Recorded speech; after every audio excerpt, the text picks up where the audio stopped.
شروع اللہ کا نام لے کر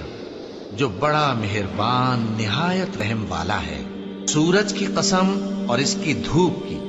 اور چاند کی جب وہ اس کے پیچھے چلے، اور دن کی جب وہ اسے روشن کر دے، اور رات کی جب وہ اسے چھپا لے، اور آسمان کی اور اس ذات کی جس نے اسے بنایا، اور زمین کی اور اس ذات کی جس نے اسے پھیلایا، اور نفس انسانی کی اور اس کی جس نے اسے درست کر کے بنایا، پھر اس کو بدکاری سے بچنے اور پرہیزگار بننے کی سمجھ دی کہ جس نے اپنے نفس کو پاک رکھا وہ مراد کو پہنچا، اور جس نے اسے خاک میں ملایا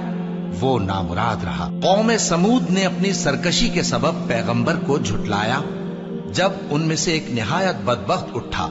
تو اللہ کے پیغمبر صالح نے ان سے کہا کہ اللہ کی اونٹنی اور اس کے پانی پینے کی باری سے خبردار رہو، مگر انہوں نے پیغمبر کو جھٹلایا، پھر اونٹنی کو مار ڈالا